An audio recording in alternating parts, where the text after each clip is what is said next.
하나님 말씀은 누가복음 17장 11절에서 19절까지의 말씀입니다. 불편하지 않으면 자리에 일어나서 함께 말씀 보도록 하겠습니다.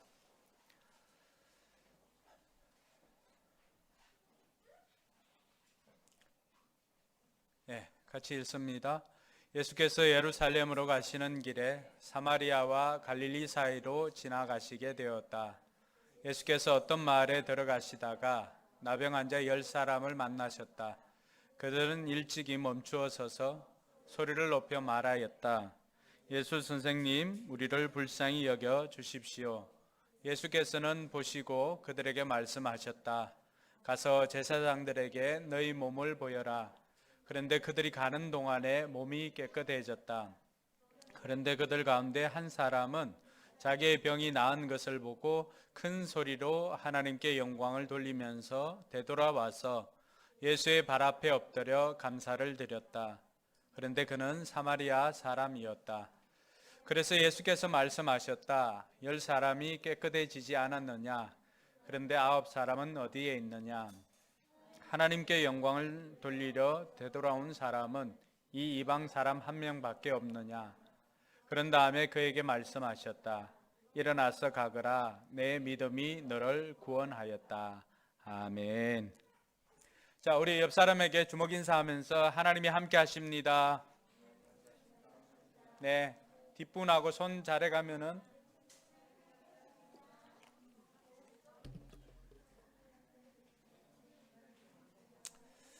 네, 하나님께서 우리와 함께 하십니다.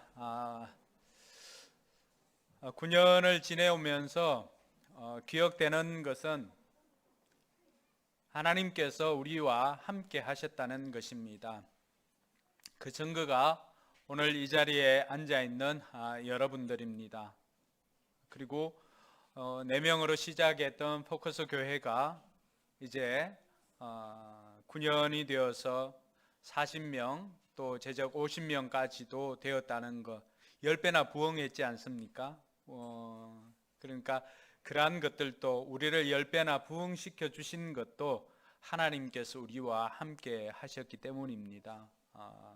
이제 다가올 10년, 10주년 때에도 하나님께서 우리와 함께 하시는 그 증거가 우리 목장마다 세례받는 이가 늘어나고 또 목장마다 더욱더 부흥의 역사가 있기를 주님의 이름으로 축복합니다. 돌아보니까 우리가 영상을 통해서도 잠깐 보았지만은 우리 교회가 9년이 되는 동안에 우리 교회를 통해서 41명이 세례를 받았습니다. 그 가운데는 우리 유아 세례 받은 아이들도 있고, 그래서 그러한 것들을 통하여서 우리가 볼 때는 더딘 것 같고 또 우리가 볼 때는 우리의 바램대로 되는 것 같지 않지만은 교회는 우리의 뜻대로 되는 곳이 아니라 하나님 뜻대로 되는 곳입니다. 할렐루야.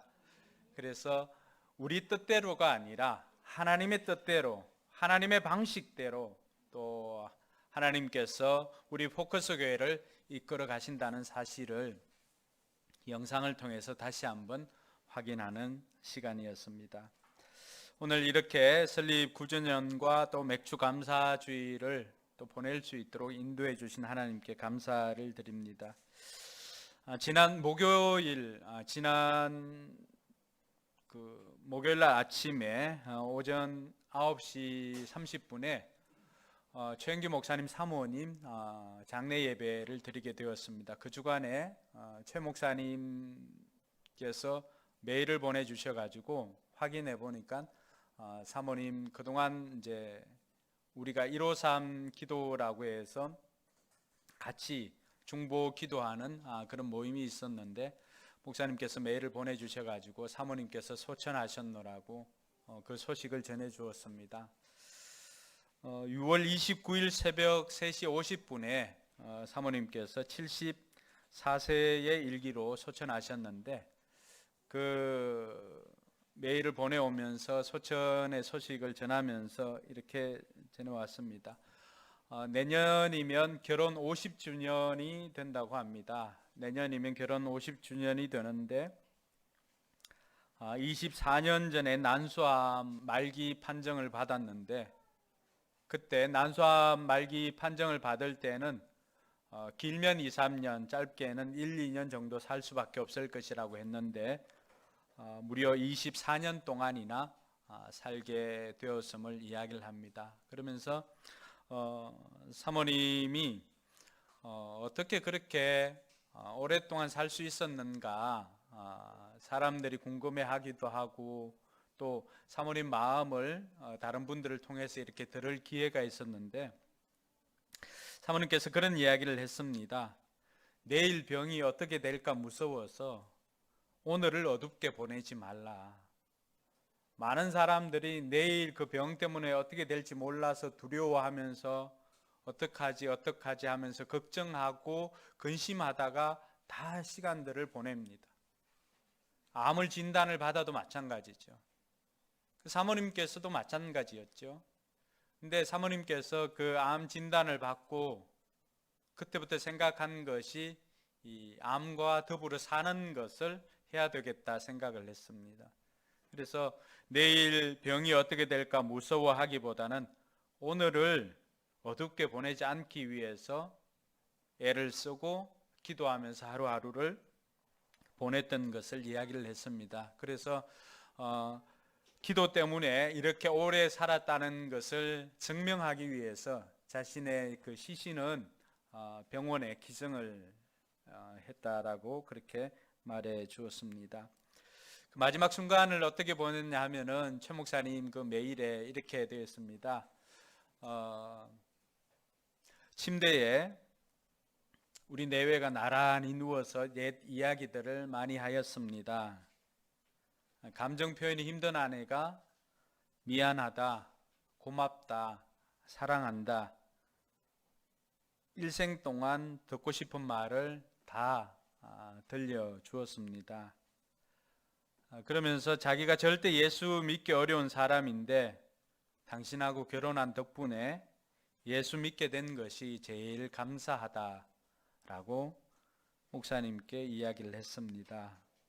목사님은 그렇게 표현했습니다. 서서히 힘이 빠져서 가물가물하던 촛불이 꺼지듯이 조용히 운명했다라고 이야기를 했습니다. 사모님 몸 상태가 그렇게 조용히 운명할 몸 상태는 아니었거든요. 이미 복부 그리고 흉부 그 온몸에 이미 암덩어리가 가득 차 있었던 상황이었습니다. 제가 기억하기로도 우리가 제주 컨퍼런스를 앞두고도 그 이전에 한 번은 위급하게 중보기도 요청이 왔습니다. 사모님이 코마 상태까지 이렇게 장기 하나하나가 다 정지를 하는 그런 상황이 되었고 그때가 마침 휴스턴 서울교회는 수요 예배 시간이었고 그래서 전 세계에 있는 우리 그 가정교회를 하는 목회자들 또 중보기도하는 목회자들에게 기도 요청이 와서 그때는 같이 금식하면서 이렇게 기도했습니다. 근데 수요 예배가 그 휴스턴 교회 수요 예배가 끝나고 나면서 그때는 생명이 위독하다고 가족까지도 다 부른 상태였는데 기도회가 끝나고 난 다음에 장기들이 하나씩 회복되어지는 것을 병원을 통해서 이제 듣게 되었습니다. 정말 기적적으로 제주도에서 컨퍼런스 할 때 목사님과 사모님이 그곳에 참석을 했습니다. 그래서 중보기도의 힘이 얼마나 큰 것인가를 다시 한번 깨닫게 되는 계기가 되었는데 복부와 흉부에 종양이 가득했음에도 불구하고 신기하게도 운명할 때까지 통증이 없이 운명을 했습니다. 최 목사님이 저에게도 보내온 그 기도 제목 중에 하나는 최 사모님이 임종할 때까지 통증 없이 하나님 앞에 서는 것이었습니다. 그래서 정말로 기도한 대로 하나님께서는 그 기도대로 응답해 주신다라고 하는 것을 이번 최 목사님과 또 사모님 통해서 다시 한번 깨닫게 되었습니다. 최 목사님 가끔 그 페이스북에다가 국제가사원장 은퇴하시고는 페이스북을 통해서 소통하는 경우가 많은데 사모님 소천 소식을 알리기 전 페이스북의 내용에 이런 내용을 실었습니다. 어떤 지인이 아는 분이 이메일을 보내왔는데 목사님은 하나님이 섭섭하지 않으세요? 라고 하는 질문을 했다라고 합니다. 그 내용을 보니까 어려서 6.25를 겪고 전쟁으로 부모님을 잃고 고학으로 이제 유학을 와서 자리 잡을 만할 때 목회자의 길로 또 나서게 되었고 또 휴스턴까지 왔는데 이곳까지 왔는데 사모님이 난소암으로 투병을 하고 보통 사람들이 겪기 힘든 여러 가지 어려움을 겪고 계시다 싶은데 목사님은 하나님께 섭섭하지 않으세요? 라고 이메일을 아는 분이 목사님께 보내왔습니다. 그 이메일을 받고 목사님이 진지하게 자기의 삶을 한번 자기 자신에게 직접 한번 물어봤답니다. 너 섭섭하지 않냐 정말? 돌아보면서 목사님이 그 메일을 읽고 답을 한 것은 아내가 투병하게 된 것에 대한 것을 이야기를 했었는데 자기에게 진지하게 물어보았으니까 답은 섭섭함이 없더라고 하는 것입니다. 아내 투병하는 이야기도 암 연구 분야에서 세계에서 제일 뛰어난 병원으로 알려진 병원이 그 휴스턴에 있는 MD 앤더슨입니다. 그 우리나라 삼성 회장도 거기 가서 수술을 하고 할 정도로 MD 앤더슨은 그 암센터로는 세계 최고라고 할 수가 있습니다. 근데 그곳에서 치료를 받게 하시고 목사로 불러주시고 휴스턴에서 목회를 할 수 있도록 해 주었기 때문에 MD 앤더슨에서 치료를 받을 수 있었다는 것입니다. 뿐만 아니라 암으로 진단받은 후 길게는 2, 3년을 못 넘길 것이라고 했는데 24년 동안이나 건강한 삶을 살게 해주신 것이 감사하고 아내를 위해서 기도해 주시는 수많은 분들을 주셨다는 것이 감사합니다. 행복은 권리가 아니라 은혜라고 생각합니다. 자기 소유를 권리라고 생각하는 사람은 가진 것을 잃을 때 하나님을 원망하지만 그러나 자신이 가진 것이 은혜라는 것을 아는 사람은 일부분을 잃어도 아직 소유한 것으로 인해서 감사하게 됩니다.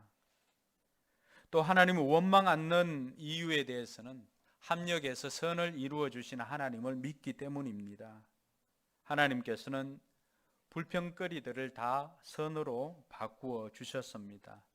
그래서 나는 하나님을 원망하거나 섭섭하게 생각한 적은 단 한 번도 없습니다. 라고 그 메일에 답장을 해주고 페이스북에다가 그 내용을 이렇게 올려놓았습니다. 여러분들은 여러분의 삶을 행복을 권리라고 생각하세요? 은혜라고 생각하세요? 우리가 행복을 권리라고 생각하는 순간 우리는 잃어버린 것들 때문에 원망하거나 불평할 가능성이 매우 큽니다.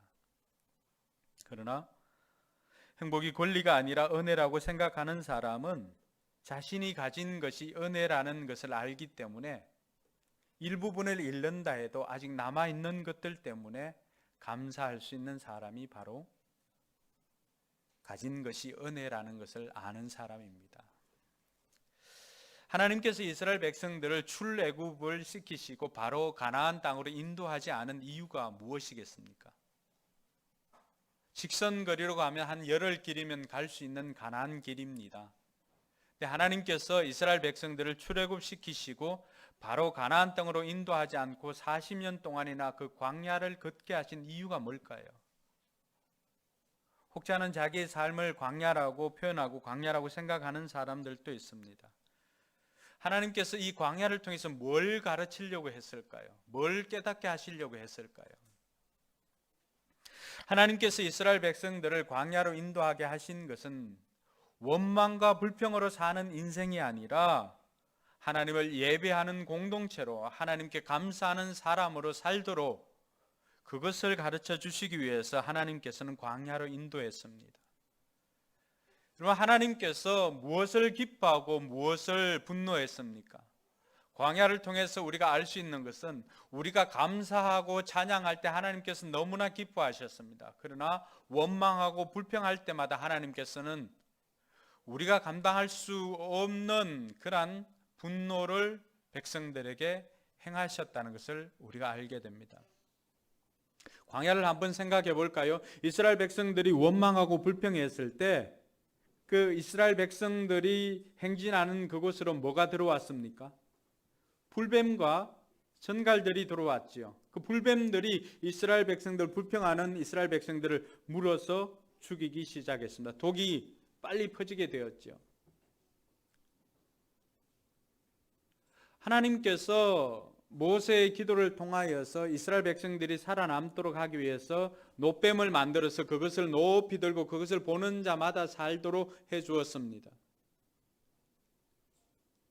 여기서 저는 한번 생각해 볼 것이 있다고 생각합니다.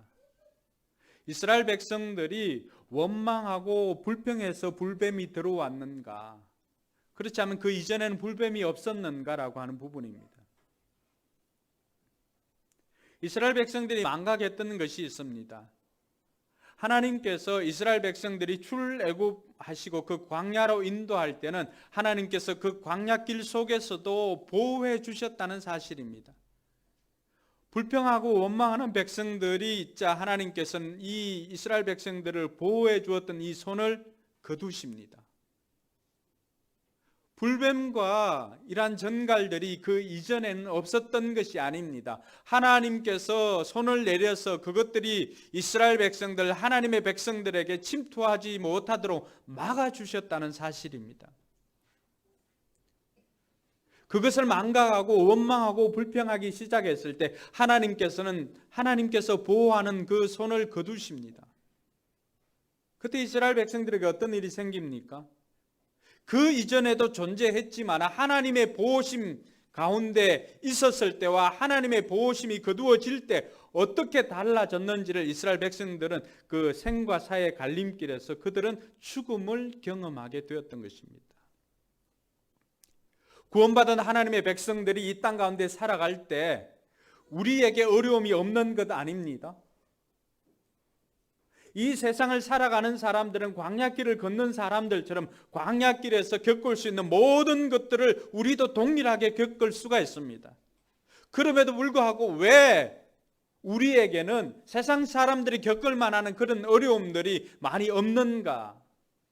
그래서 하나님께서 저와 여러분들이 이 구원의 길, 천국 가는 길 동안에 하나님의 다스림과 보호하심 가운데 하나님의 통치 속에 있기 때문입니다. 동의하시면 아멘 하시기 바랍니다. 근데 그런 보호하심 가운데 있기 때문에 하나님께서는 저와 여러분들의 생명과 건강과 또 안전을 지켜주시는 것입니다. 이것은 우리가 이미 많이 경험해 보지 않았습니까? 몇 주 전에 우리 최정 집사님 일하러 갈 때 마침 최정 집사님이 일하러 가야 됐는데 그때 뭐 때문에 안 갔죠? 다리가 여기 찢어졌죠? 다리 찢어져서 그때 그것 때문에 못 갔습니다. 아니 세상 사람들 같으면 이거 찢어진 것 때문에 못 간 거 일을 못 나가서 불평하고 원망할 수도 있지 않습니까? 근데 그런 일들을 통해서 하나님께서 뭘 보여주셨는가 하시면 다치지 않았으면은 나갔을 때 최 집사님이 안 나간 동안에 최 집사님 대신해서 나갔던 그 사람이 사다리 사고가 나서 떨어졌습니다. 물론 그 사람이 뭐 죄가 많다 없다 이런 것을 우리가 판단하고자 하는 게 아닙니다. 하나님께서는 오늘 우리가 생각하기 힘든 다양한 방식으로 저와 여러분들을 하나님의 강한 손과 편팔로 지켜주시고 계시다는 것을 믿으시기를 바랍니다. 우리가 원망하고 불평할 때 하나님께서는 가끔 이것을 들어버릴 때가 있습니다. 그러면 우리는 우리에게 닥치는 환난은 우리가 가지고 있는 것으로는 감당하기 어려운 경우가 많이 있습니다. 그래서 오늘 이 맥주 감사절을 통하여서 다시 한번 저와 여러분들이 하나님께서 이스라엘 백성들을 가나안으로 인도하실 때 광야로 인도하셨다는 것은 우리로 하여금 원망과 불평이 아니라 하나님을 향하여서 감사하는 공동체, 예배하는 공동체로 살아가도록 인도하셨다는 사실을 깨닫는 저와 여러분들이 되기를 바랍니다. 그래서 저와 여러분들은 하나님을 향해서 물질로, 시간으로, 마음으로 감사하는 민족으로 단련되어지기를 주님의 이름으로 축원합니다. 천국 입성하기 전까지 우리가 배워야 할 것이 바로 감사입니다. 그래서 다시 한번 이 맥주 감사절을 맞이해서 사라져가는 신앙의 핵심인 감사를 다시 한번 무장하는 저와 여러분들이 되기를 바랍니다. 오늘 인생 업그레이드 비결 5번째 시간입니다. 그 5번째 비결을 오늘은 감사로 정하였습니다. 왠가 하니까 감사를 통해서 오늘 이스라엘 민족뿐만이 아니라 신약 오늘 우리가 읽었던 본문의 한 사람의 인생이 완전히 달라진 것을 우리가 보게 됩니다. 10명의 나병 환자들이 있었습니다. 이 나병 환자들이 예수님께서 예루살렘으로 가시는 길에 사마리아와 갈릴리 사이로 이렇게 지나가실 때 10명의 나병 환자들이 예수님께 나와왔습니다. 물론 직접적으로 바로 나올 수는 없습니다. 왜냐하면 그들은 나병을 가지고 있었기 때문에 사람들과 접촉할 수가 없습니다. 그들끼리 따로 무리를 형성해서 살아갑니다. 예수님 당시 2000년 전 그때만 있었던 것 아니죠. 제가 알기로도 이 현대 시대에도 어떻습니까? 나병을 가진 사람들은 그 사람들끼리 모여서 계란을 생산하고, 달걀이라고 합니까? 계란이라고 합니까? 같은 거죠. 표준어는 뭐라고 그래요? 달걀. 달걀을 생산하는 양계장을 한다거나 이런 사람들이 대부분 그 사람들이 모여서 그 일을 감당을 했습니다. 그러니까 그 사람들만, 예전에는 우리가 그런 학교 다닐 때 거기에서 나온 아이들을 많이 놀린 아이들도 있었거든요. 그러니까 이때 당시에도 마찬가지예요. 이들만 따로 삽니다. 접촉할 수가 없습니다. 그러니까 오늘 말씀에도 보면 예수님께서 지나가시는데 12절에 보니까 이 사람들은 어떻게 합니까? 10사람들이 예수님이 지나가신다는 이야기를 듣고 와서 멀찍이 서서 그들은 멀찍이 멈추어 서서 예수님께 소리를 치는 겁니다. 뭐라고 합니까? 예수 선생님, 우리를 불쌍히 여겨 주십시오. 불쌍히 여겨 주십시오.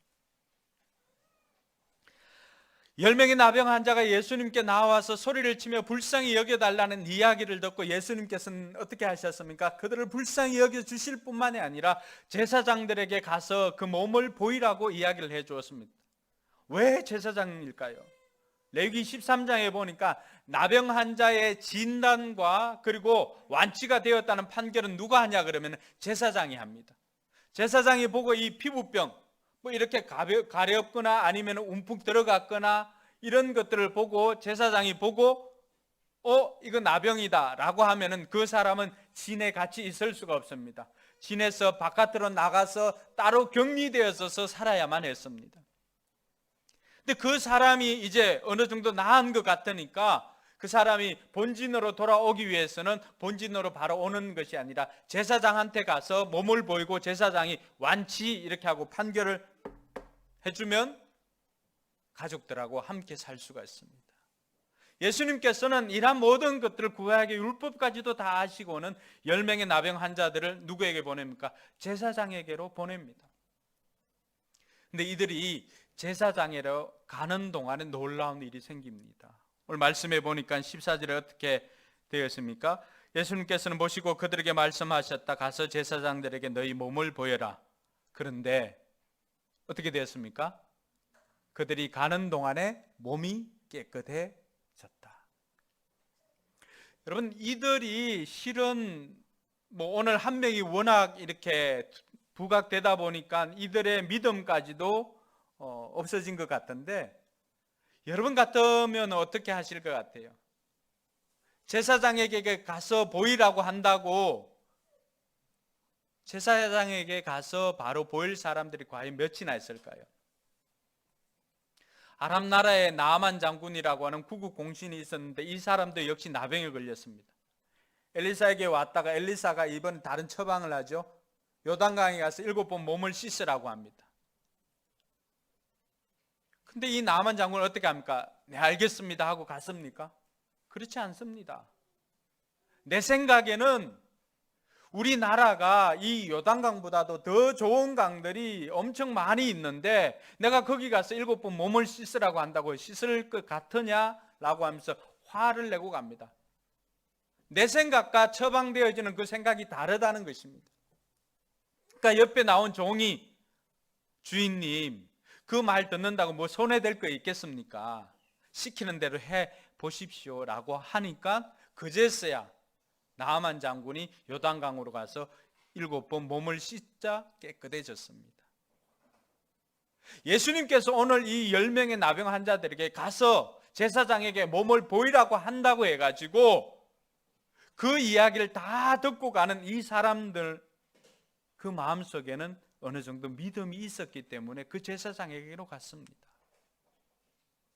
그 10명이 가는 동안에 그 말씀만 믿고 제사장을 찾아 나서는 동안에 몸이 깨끗해졌습니다. 그런데 중요한 것은 성경 기자는 뭘 우리에게 보여주고 있습니까? 15절에 보니까 그 중에 한 사람만, 그들 가운데 한 사람은 나머지 9사람과는 전혀 다른 반응을 보입니다. 같이 한번 읽겠습니다. 그런데 그들 가운데 한 사람은 자기의 병이 나은 것을 보고 큰 소리로 하나님께 영광을 돌리면서 되돌아와서 16절 예수의 발 앞에 엎드려 감사를 드렸다. 그런데 그는 사마리아 사람이었다. 여러분 10명이 다 나음을 입었습니다. 그런데 그 중에 한 사람만 자기가 나은 것을 보고는 하나님께 영광을 돌리고 큰 소리로 영광을 돌리고 그리고는 예수님 앞에 와서 예수님 발 앞에 엎드려서 예수님께 감사를 드렸습니다.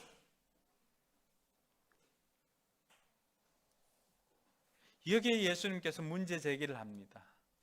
17절을 보니까 나머지 10사람이 깨끗해졌는데 그런데 9사람은 어디 있느냐 물으시고는 예수님께서 19절에 가서 이 사람에게 뭐라고 말씀하십니까? 같이 읽겠습니다. 그런 다음에 그에게 말씀하셨다. 일어나서 가거라. 내 믿음이 너를 구원하였다. 왜 감사가 인생을 업그레이드하는 비결일까요? 오늘 10명의 나병 환자들이 있었지만은 그 10명은 육신적으로는 다 깨끗함을 입었을지는 모르지만은 육신적으로 깨끗함을 입었다고 해서 그들의 영혼까지도 깨끗함을 입었느냐? 그것은 다른 문제입니다. 오늘 돌아온 한 사람, 그 한 사람을 통해서 예수님께서 이 사람에게 뭐라고 말씀해 주십니까? 내 믿음이 너를 구원하였다라고 하면서 이 사람에게 일어나 가거라. 내 믿음이 너를 구원하였다라고 하는 것은 그 사람의 영혼까지도 새로운 존재가 되었다는 것입니다. 할렐루야. 육신적인 치료만 받은 것이 아니라 그 마음과 영혼까지도 이제는 하나님의 자녀가 되었다는 사실입니다. 그러므로 감사야말로 우리 인생을 업그레이드 시켜주는 가장 중요한 비결이다라고 하는 것들을 이 한 사람을 통하여서 다시 한번 깨닫게 됩니다. 더군다나 성경 기자는 이 사람이 누구라고 말합니까? 이 사람이 16절에 보면 사마리아 사람이다 라고 이야기를 합니다. 사마리아 사람은 왜 굳이 누가는 이 사람을 사마리아 사람이라고 표현을 했을까요? 나머지 9명은 다 유대인이었습니다. 근데 이 한 사람 사마리아 사람들은 그 당시에 유대인들은 이 사람들을 개처럼 취급을 했습니다. 사람 취급하지 않았습니다. 그런데 오히려 개처럼 취급했던 이 사람이야말로 자기에게 주어진 것을 은혜로 생각하고 주님께 나와서 감사를 드렸다는 사실입니다. 할렐루야. 어떻게 보면 주님께서는 그 앞에 17장 앞에 있는 작은 겨자씨만한 믿음만 있어도 라고 하는 그 말씀을 통하여서 이 사마리아 이방인이야말로 겨자씨만한 믿음을 가지고 하나님 앞에 나와서 또 주님 앞에 나와서 감사로 고백을 드렸다라고 하는 것을 우리에게 가르쳐 주고 있습니다. 사람들 생각에는 혈통적으로 내가 교회를 다니니까 라고 하는 그 생각으로 천국 백성이라고 장담하고 있지만 주님께서 가르쳐 주시는 것은 그게 아닙니다. 육신적인 마음이나 육신적으로 하나님의 자녀가 되는 것이 아니라 감사를 드리는 인생이야말로 하나님의 자녀다라고 하는 것을 이 사마리아 이방 사람을 통해서, 다른 사람들이 개처럼 취급을 하는 이 사람을 통해서 저와 여러분들에게 가르쳐 주고자 하는 것입니다. 그러므로 감사야말로 우리 인생을 업그레이드 시켜주는 것일 뿐만이 아니라 감사야말로 믿음의 사람들이, 하나님의 자녀들이 하는 행위라고 하는 것들을 저와 여러분들에게 가르쳐주고 있습니다. 사랑하는 성도 여러분, 그러므로 저와 여러분들이 다시 한번 기억할 것은 믿음의 사람은 곧 감사하는 사람인 것을 기억하는 저와 여러분들이 되기를 바랍니다. 주님께서는 이 사람에게 하나님의 자녀를 선포하십니다. 이 사람에게 구원을 선포하십니다. 유대인이라고 구원받는 것 아닙니다. 교회 다닌다고 구원받는 것 아닙니다. 이방인이라도 감사를 표현하는 사람이 구원받고 이것이 더 큰 믿음의 사람이다라고 하는 것을 주님께서는 사마리아 사람을 통하여서 저와 여러분들에게 가르쳐주고 있는 것입니다. 그럼 저와 여러분들은 이 감사를 어떻게 해야 할까요? 첫 번째, 감사는 표현하는 것입니다. 감사의 그 한자가 느낄 감자와 사례할 사자입니다. 감사는 마음속으로만 생각하는 것이 감사가 아니라 마음속으로 생각한 것을 몸으로나 입으로나 표현하는 것이 감사입니다. 그러니까 이찬수 목사님 제가 설교를 지난번인가 한번 듣다 보니까 이 감사에 대해서 이야기를 합니다. 사람들은 표현하지 않으니까 감사하지 않는다는 거예요. 그러면서 이찬수 목사님 표현으로는 감 이렇게 하는 거예요. 뭐예요? 생각만 하고 있는 거예요. 당신 내가 얼마나 감사한지 알지? 감 하고 사는 안 한다는 거예요. 그러면서 우리 모든 사람 다 감 하면서 산다는 거예요. 오늘 9명의 사람이 감감하면서 살았던 거죠. 이 사람들에게 믿음이 없었겠습니까? 이 사람들에게 감사하는 마음이 없었겠어요? 아니에요. 다 있어요. 저와 여러분들에게도 감사하는 마음들이 다 있습니다. 있음에도 불구하고 우리가 감사를 표현하지 않다 보니까, 감사를 표현하지 않으니까 감사할 수가 없었던 것입니다. 그래서 어떤 목사님은 표현하지 않는 감사는 사지 않는 복권과 같다라고 했습니다. 표현되지 않는 것은 감사가 아닙니다. 감사를, 저와 여러분들은 감사를 누리지만 말고 드리는 저와 여러분들이 되기를 주님의 이름으로 축원합니다. 영국 극작가 중에 샬롯 키틀리라고 하는 사람이 있습니다. 이 사람은 36살에 대장암 진단을 받고 얼마 살지를 못하고 이제 마지막 자기가 썼던 그 글을 자신의 블로그에 남기고 떠났던 사람인데, 혹시 사진 있나요? 네, 이 여인입니다. 두 아이의 엄마이기도 한 샬롯 키틀리는 영국 출신으로 극작가이기도 합니다. 마지막 블로그에 이런 글을 남겼습니다. 살고 싶은 나날이 저리 많은데 저한테는 허락되지 않네요. 내 아이를 커가는 모습도 보고 싶고 남편에게 못된 마누라도 되면서 늙어보고 싶은데 저한테는 그럴 시간을 안 주네요. 죽음을 앞두니 그렇더라고요. 매일 아침 아이들에게 일어나라고 서두르라고 이 닦으라고 소리소리 지르는 나날이 행복이었습니다. 살고 싶어 온갖 치료 다 받아봤어요. 기본적인 의학요법은 물론 기름에 절인 치즈도 먹어보고 서디슨 즙도 마셔봤습니다. 신도 맞았지요. 그런데 아니더라고요. 괜한 시간 낭비라는 생각이 들었어요. 장례식 문제 미리 처리해 놓고 나서 매일 아침 일어나 아이들을 껴안아주고 뽀뽀해 줄 수 있는 것이 새삼 정말 감사하게 느껴졌어요. 얼마 후 나는 그이의 곁에서 잠을 깨는 기쁨을 잃을 것이고, 또 그이는 무심코 커피 잔 2개 꺼냈다가 커피는 한 잔만 타도 된다는 사실에 슬퍼하겠지요. 딸아이 머리도 따줘야 하는데 아들 여성을 내고 어느 조각이 굴러 들어가 있는지는 저만 아는데 앞으로 누가 찾아줄까요? 6개월 시한부 판정받고 22개월을 살았습니다.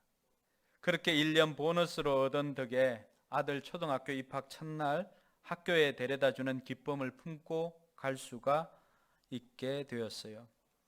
녀석의 첫 번째 흔들거리던 이가 빠져 그 기념으로 자전거를 사주러 갔을 때 정말 행복했어요.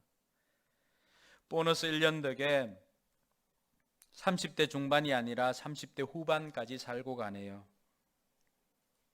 복부 비만이요 늘어나는 허리둘레 그거 한번 가져봤으면 좋겠습니다. 휘어지는 흰 머리카락 그거 한번 뽑아봤으면 좋겠습니다. 그만큼 살아남았다는 얘기잖아요. 저는 한번 늙어보고 싶어요. 부디 삶을 즐기면서 사세요. 두 손으로 삶을 꼭 붙으세요. 여러분이 부럽습니다.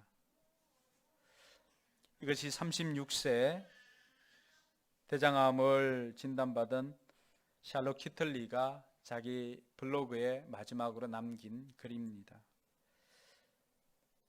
최 목사님 사모님처럼 내일 병이 어떻게 될까 두려워하는 것보 그 두려움으로 오늘을 불안하게 사는 것보다 이제는 그 사실을 인정하고 하루하루를 감사로 표현하고 살아가자는 것입니다. 오늘 10명이 다 나음을 입었지만 감사를 표현한 사람은 한 사람밖에 없었습니다. 9명은 어디 간지를 알 수가 없지만 이 한 명만큼은 주님께서 그를 기억하시고 그에게 믿음으로 구원을 선포하셨습니다. 감사를 표현하는 사람이 인생이 업그레이드 된다는 사실입니다. 두 번째는 오늘 이 사람을 통해서 우리가 배울 수 있는 것은 감사를 미루지 말자라고 하는 것입니다. 여러분 치유된 9명도 마음에는 감사한 마음이 있었을 것입니다. 제사장에게 가서 보이고 그리고는 자기가 나음을 입었다는 것을 알게 되고는 어떻게 했을까요? 가족들에게 쫓아가서 그동안 돌보지 못한 가족들을 보고 또 자녀가 있다면 하나도 보고 싶고 그동안 못한 활동도 해보고 싶고 또 그동안 하지 못했던 것들도 해보고 싶었을 것입니다. 그리고 그들은 그렇게 달려갔을 것입니다. 어떻게 보면 9명이 했던 것은 저와 여러분들이 일반적인 우리의 모습이라고 할 수가 있습니다. 그런데 주님께서 문제를 제기하신다는 사실입니다. 그런데 남은 9은 어디 있느냐? 남은 9은 어디 있느냐? 그 사람들은 우리를 구원해 주신 그리스도의 은혜를 잊어버리고 사는 것입니다. 감사를 하지 못하는 이유는 감사를 뒤로 미루었기 때문입니다. 우선순위가 뒤바뀌어 버렸기 때문입니다. 오늘 9명의 그 사람들의 인터뷰를 다 따지는 못했지만 그 사람들은 어떻게 이야기했을까요? 주님께서 남은 9은 어디 있느냐 물었을 때 그 사람들은 어떻게 이야기했을 것 같습니까? 지금 내 상황을 핑계대고 급한 사정을 핑계대고 하다 보니까 감사를 잊어버렸다고 이야기하지 않았을까요? 오늘 저와 여러분들의 모습과 크게 다르지 않을 것 같습니다. 맥주 감사절이고 오늘 우리가 감사를 기억하면서 하나님 앞에 나왔지만은 우리가 감사를 하나님 앞에 표현하지 않을 때 주님께서 우리에게 묻습니다. 남은 9은 어디 있느냐? 우리에게는 모두 급한 사정 때문에 핑계거리가 많이 있을 것입니다. 오직 한 사람만 핑계거리가 있음에도 불구하고 그 우선순위를 하나님께 영광을 돌리고 하나님 앞에 감사하는 삶을 살고 이 감사를 미루지 않았다는 사실입니다. 저와 여러분들의 삶에도 우리가 하나님과 우리와의 관계가 늘 우선하여서 감사를 우선으로 드리는 저와 여러분들이 되기를 주님의 이름을 축원합니다. 그 사람이 인생이 업그레이드 되는 것입니다. 그렇지 않고 우리가 할 일 다 하고 볼 일 다 보고 우리의 삶에 필요한 것들 다 채우고 나서 감사하는 그 사람은 오늘 감사를 미루는 거죠. 감사를 표현하지 않는 것이죠. 그 사람에게 주님께서는 오늘 남은 9에게 문제를 제기했던 것처럼 우리 인생에도 문제를 제기하신다는 사실입니다. 너희는 어디에 있었느냐? 너희는 무엇을 하였느냐? 주님께서 우리에게 문제 제기를 하십니다. 감사를 미룬 사람은 그 문제 제기를 피할 수가 없다라고 하는 것을 오늘 이 한 명의 감사를 드린 사마리아인을 통하여서 저와 여러분들이 다시 배우게 되는 것입니다. 그러므로 저와 여러분들은 감사를 누리는 삶에서 감사를 드리는 삶으로 감사를 미루지 않는 저와 여러분들이 되기를 바랍니다. 그것은 우리의 우선순위가 무엇인지를 가장 잘 나타내주고 있는 것입니다. 이 사마리아 사람은 예수님과의 관계가 가장 중요한 우선순위였고 하나님과의 관계가 가장 중요한 우선순위였습니다. 그러나 아직도 남은 9은 가족들과의 관계나 이웃과의 관계나 해야 할 일들이나 이런 것들이 자신의 삶의 우선순위입니다. 그러다 보니까 마음만 있을 뿐이지 감사가 뒤로 미루어지는 것입니다. 남은 9을 찾았던 주님께서 감사를 미루는 우리를 찾으시고 문제 제기하신다는 것을 기억하고 감사를 미루지 않는 저와 여러분들이 되기를 바랍니다. 마지막으로 살펴볼 것은 감사는 더 큰 축복을 누리는 비결이다라고 하는 것입니다. 오늘 의리가 사라진 시대에 우리가 살아가고 있습니다. 남은 9도 마찬가지겠죠. 자신을 고쳐주었던 그 의리를 생각한다면은 자기의 삶을 변화시켜 주었던 그 하나님과의 의리를 생각한다면 무엇보다도 이 사람들은 가족들에게 쫓아가기보다는 먼저 하나님께 영광을 돌리고 사마리아 사람처럼 주님 앞에 나와서 자신의 감사를 표현해야 할 것입니다. 나병으로 하루하루 소망 없이 살아가던 그 인생이 예수님의 그 말씀을 믿고 제사장에게 나아가서 나음을 입었지 않습니까? 그러면 무엇보다도 나와서 감사를 드려야 할 것인데도 불구하고 하지 않았다는 것은 그 시대나 지금 시대나 의리가 사라진 시대라고 하는 것을 보여줍니다. 이들이 주님 앞에 나왔을 때 저 멀찍이 있어서 이들이 얼마나 목소리를 높여서 외쳤을까요? 마치 우리가 문제를 가지고 있을 때 이 문제를 하나님이 아니면 해결할 수가 없습니다라고 하면서 간절히 요청하고 목소리를 높여서 도와달라고 불쌍히 여겨달라고 할 때는 언제고, 그렇게 불쌍히 여겨주어서 낫게 해주었더니 모른 척할 때는 또 언제입니까? 우리가 기도 응답을 받고 우리의 삶이 변화되고 우리의 삶에 변화가 일어나고 하는 것들, 우리의 환경이 변화되고 얻고자 하는 것들을 얻고 난 다음에 우리는 하나님의 은혜를 모른 척 잊어버리는 백성들이 너무나 많습니다. 그리고 또다시 하나님을 원망합니다. 나를 왜 이렇게 했냐고. 그래서 주님께서는 로마서 12장 2절을 통해서 저와 여러분들에게 뭘 말씀해 주십니까? 우리에게 이 세대를 본받지 말아라고 그렇게 가르쳐주고 있습니다. 의리 없는 이 시대의 풍조를 본받지 말고 뭐 하라고 합니까? 마음을 새롭게 함으로 변화를 받으라고 합니다. 우리의 몸으로 거룩한 산 제사를 하나님 앞에 드리라고 말하고 있습니다. 하나님께서 뭘 기뻐하시고 하나님의 뜻이 무엇인지를 분별하라고 했습니다. 성경이 우리에게 가르쳐주는 것이 무엇입니까? 우리가 하나님께 감사하고 찬양할 때는 하나님이 기뻐하시지만 원망하고 불평할 때는 하나님께서 분노하셨다는 것입니다. 그래서 하나님께서 우리를 향하신 뜻입니다. 데살로니가전서 5장 16절에서 18절 우리가 다 알고 있는 말씀이 있지 않습니까? 뭡니까? 항상 기뻐하십시오. 쉬지 말고 기도하십시오. 모든 일에 감사하십시오. 이것이 그리스도 예수 안에서 여러분에게 바라시는 하나님의 뜻입니다. 많은 사람들이 하나님의 뜻을 알고자 합니다. 하나님의 뜻은 예나 지금이나 달라지지 않았습니다. 항상 기뻐하고 끊임없이 기도하고 범사의 모든 일에 감사하는 것입니다. 이렇게 사는 것이 하나님의 뜻대로 사는 것입니다. 그러나 저와 여러분들이 이 시대의 풍조에 따라서 의리 없이 하나님 앞에 감사를 잊고 살지는 않는지 저와 여러분들을 돌아보는 시간이 되기를 바랍니다. 하나님께서는 축복의 통로로 기도를 사용하시고 그 재료를 감사로 만드신다는 이야기가 있습니다. 하나님께서는 저와 여러분들에게 우리가 감사하면 할수록 우리 인생에 더 많은 것들을 허락해 주신다고 약속해 주었습니다. 우리가 잘 알고 있는 스펄전 목사님 그런 이야기를 합니다. 감사는 하면 할수록 감사 조건이 많아진다. 촛불에 감사하면은 그 촛불을 보고 감사하면 하나님께서는 전등불을 주시고, 전등불을 보고 감사하면 하나님께서는 달빛을 주시고, 달빛을 보고 감사하면은 햇빛을 주시고, 햇빛을 보고 감사하면은 그 빛보다 더 밝은 천국을 우리에게 주신다고 스펄전 목사님이 우리에게 가르쳐 주었습니다. 여러분 삶에 무엇을 감사하고 있습니까? 작은 것이지만, 사소한 것이지만 그것부터 감사한다면 더 많은 것들을 감사할 수 있는 저와 여러분들이 될 것입니다. 그러므로 이번 한 주간 저와 여러분들이 구체적으로 우리의 삶에 이 감사를 실천했으면 좋겠습니다. 예전에 우리가 했던 감사일기 있지 않습니까? 여러분 이번 한 주간 앞으로 계속 감사일기를 한번 써보시기 바랍니다.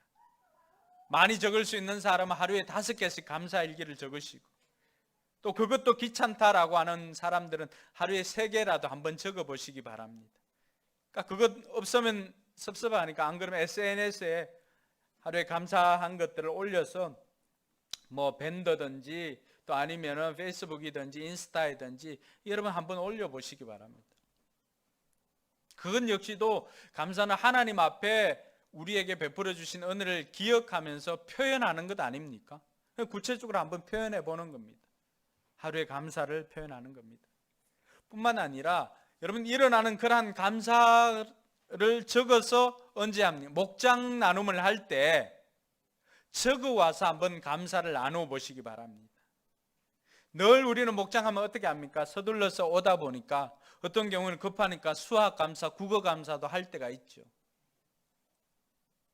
또 우리 아이들은 사소한 것도 감사하는데 여러분들이 적어서 오다 보면은 목장 모임에 어떤 것을 나누어야 할지 감사한 것들을 한 주간 적어서 이번 목장 할 때는 적어온 것을 가지고 한번 나누어 보시기 바랍니다. 그러면 하나님께서 우리의 삶에 얼마나 많은 것들을 베풀어 주셨는지를 우리가 알 수가 있습니다.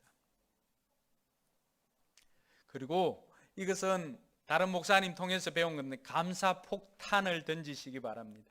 감사 폭탄이 뭐냐 그러면은 목장에나 아니면 연약한 사람이 있거나 하면은 그 한 사람에게 한 6명이나 7명이 그 사람에게 그 사람이 잘했던 것을 칭찬해 주는 것입니다. 칭찬. 이런 것 당신 진짜 잘한다 라고 하면서 감사 폭탄을 그 사람에게 던져주는 것입니다.